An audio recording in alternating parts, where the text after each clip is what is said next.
الحمد للہ رب العالمین والصلاة والسلام علی رسولہ الکریم اما بعد فاعوذ باللہ من الشیطان الرجیم بسم اللہ الرحمن الرحیم یا ایہا الذین آمنوا لا تتخذوا الذین اتخذوا دینکم ہزوا ولعبا من الذین اوتوا الکتاب من قبلکم والکفار اولیاء واتقوا اللہ ان کنتم مؤمنین صدق اللہ العظیم فجاء محمد سراج منیرا فصلوا علیہ کثیرا کثیرا۔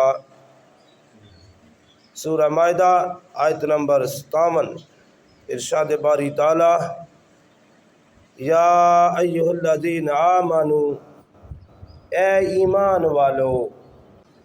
یہ یاد رکھنا جب اللہ رب العالمین نے انسانیت میں سے، انسانوں میں سے اہل ایمان کو صرف مخاطب فرمایا ہے تو اس خطاب میں ایک محبت کی بہت بڑی جھلک بھی ہے کہ سارے انسانوں میں سے ان لوگوں کو مخاطب فرمایا جو ایمان لائے، جنہوں نے اللہ کو مان لیا۔ پھر اللہ تبارک و تعالیٰ کوئی بڑا اہم حکم دے رہے ہیں، کوئی بڑی اہم بات کرنی ہو تو پھر اللہ تبارک و تعالیٰ اس انداز میں اہل ایمان کو پکارتے ہیں۔ تو کیا حکم دیا؟ لا تتخذوا الذین اتخذوا دینکم ہزوا ولعبا من الذین اوتوا الکتاب من قبلکم والکفار اولیاء۔ اے ایمان والو، ان لوگوں کو اپنا دوست نہ بناؤ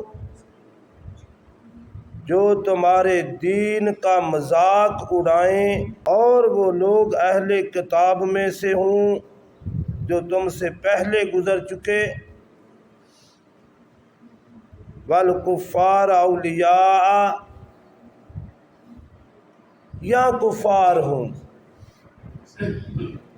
یعنی نہ تو یہود کو، نہ نصارہ کو، نہ کافروں کو اپنا دوست بناؤ۔ کن کو؟ جو تمہارے دین کا مذاق اڑائیں، تمہارے دین کو کھیل تماشا بنائیں۔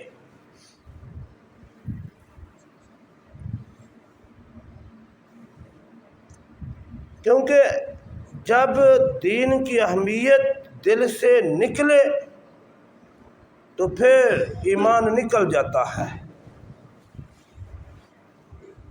اور دین کی اہمیت کب دل سے نکلتی ہے؟ جب بندہ دین کے بارے میں، اپنے دین کے بارے میں، اپنے مذہب کے بارے میں اس کی انسلٹ، اس کا مذاق برداشت کرنے لگ جائے۔ جب کوئی بندہ اپنے دین کے بارے میں مذاق برداشت کرنا شروع کر دے گا تو پھر اس کے دل سے دین کی اہمیت نکل جائے گی، اور جب دین کی اہمیت دل سے نکلے گی تو پھر ایمان نکل جائے گا۔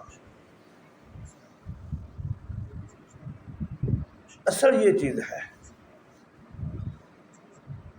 تو اسی لیے فرمایا کہ جو لوگ بھی، خواہ وہ یہودی ہوں، خواہ نصارہ ہوں، خواہ کافر ہوں، جو بھی تمہارے دین کا مذاق اڑائیں،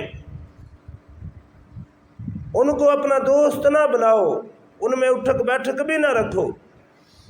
ایسی محفلوں میں اگر بیٹھو گے تو پھر تمہارے دل میں تمہارے دین کی اہمیت کم ہو جائے گی۔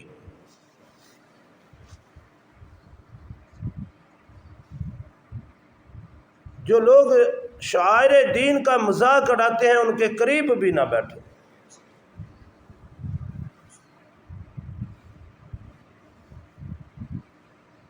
ایک بات اور یہاں سمجھ لینی چاہیے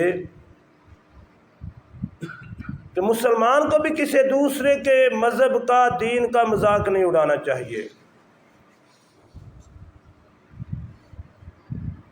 حتیٰ کہ حالت جنگ میں بھی آپ صلی اللہ علیہ وسلم نے فرمایا کہ جو لوگ اپنے عبادت خانوں میں عبادت میں مصروف ہیں، انہیں قتل نہ کیا جائے، ان کے عبادت خانے جو ہیں وہ گرائے نہ جائیں۔ یہ مذہب کا احترام، جب آپ دوسرے کے مذہب کا احترام نہیں کریں گے تو وہ بھی تمہارے مذہب کا احترام نہیں کرے گا۔ پھر جب آپ ان کے مذہب کا احترام نہیں کریں گے، ان کے دین کا احترام نہیں کریں گے، تو پھر وہ تمہاری بات کب سنیں گے؟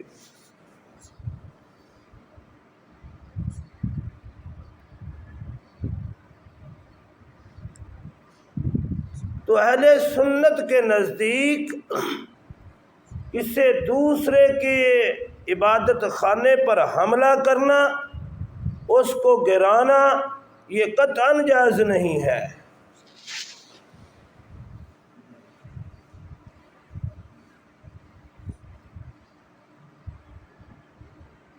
تو اللہ رب العالمین نے یہ بات سمجھائی کہ دیکھیں جو تمہارے دین کا مذاق اڑاتے ہیں، اب تو یہود و نصارہ اور کافروں کو چھوڑو، اب تو اپنے بھی مذاق اڑاتے ہیں۔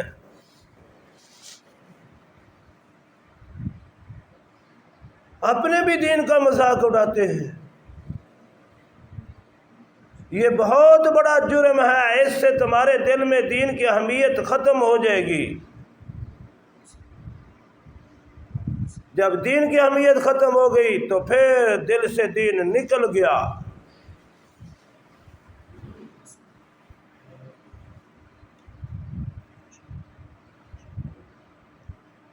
ایسی محفل میں نہیں بیٹھنا چاہیے جہاں دین کے شعار کا مذاق اڑایا جائے، خواہ وہ کیسی ہی محفل کیوں نہ ہو۔ ہمارا آج حال کیا ہے؟ یہاں بات تو ہو رہی ہے یہودیوں کی، عیسائیوں کی اور کفار کی۔ اہل کتاب تو یہود و نصارہ ہی تھے، اور کفار کی۔ لیکن ہمارا حال تو یہ ہو چکا ہے، ایک فرقے کے لوگ دوسرے فرقے کے لوگوں کا مذاق اڑاتے ہیں اور پھر انہیں برا بھلا بھی کہتے ہیں، حتیٰ کہ گالی گلوچ تک دیتے ہیں۔ ہمیں یہ سوچنا ہوگا کہ کیا یہ دین ہے؟ اگر بات کسی کو سمجھانا ہی مقصود ہے، حق بتانا ہی مقصود ہے، تو اس کی حدود و قیود ہیں، ان کے اندر رہ کر حق بات بیان کی جائے۔ نبی اکرم صلی اللہ علیہ وآلہ وسلم تو اس قدر خیال رکھتے تھے، اگر کسی میں کوئی غلط چیز دیکھتے تو اس کا نام لے کر نہیں کہتے تھے، بلکہ یوں فرماتے تھے کہ کچھ لوگ یوں کرتے ہیں، یہ ٹھیک نہیں ہے۔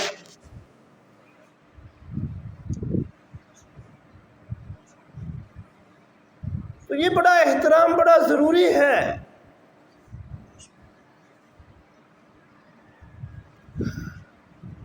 بہرحال یہ ساری چیزیں اس میں ہیں۔ آج کے دور کی بھی، ہماری اپنی بھی ایک دوسرے کے خلاف جو زبان درازیاں ہیں، اور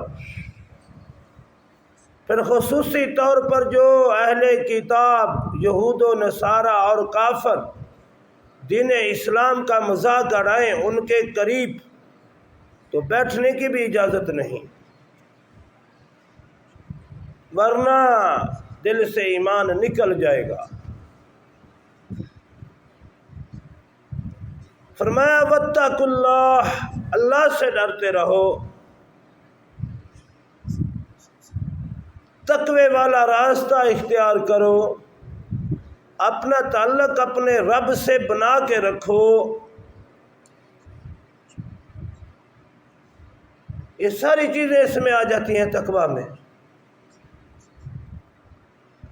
تقویٰ کا معنی تو ڈر کیا جاتا ہے، لیکن یہ ایسا ڈر ہے بندے اور اللہ کے درمیان جو تعلق پیدا ہوتا ہے۔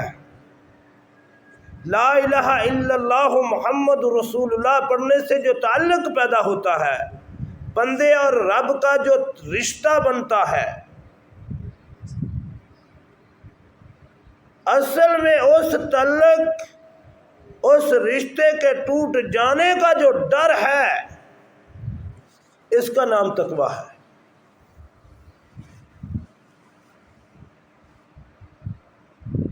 کہ کہیں میرے اس کام کی وجہ سے میرا رب ناراض نہ ہو جائے، میرا تعلق میرے رب سے ٹوٹ نہ جائے، میرا تعلق میرے رب سے کمزور نہ پڑ جائے۔ یہ ہے تقویٰ۔ یہ کھٹکا جب دل میں پیدا ہوتا ہے تو سمجھ لے تقویٰ پیدا ہو رہا ہے۔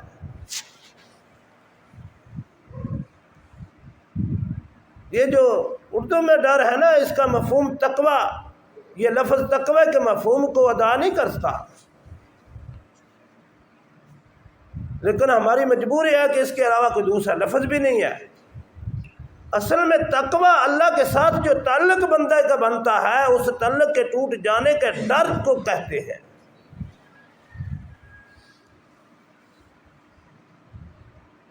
واتقوا اللہ، اور اللہ سے ڈرتے رہو کہ کہیں تعلق ٹوٹ نہ جائے۔ ان کنتم مومنین، اگر تم مومنین ہو تو، اگر تم مسلمان ہو، اگر تم مومن ہو، تو پھر اللہ سے تعلق ٹوٹ جانے کا ڈر تمہارے دل میں پیدا ہو جائے،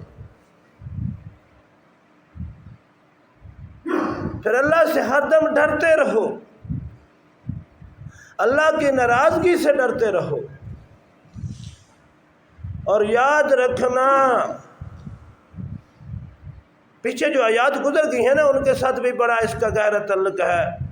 صبح وقت ذرا کم ہوتا ہے، اس لیے بات کو اتنا کھول کے بیان نہیں کیا جا سکتا۔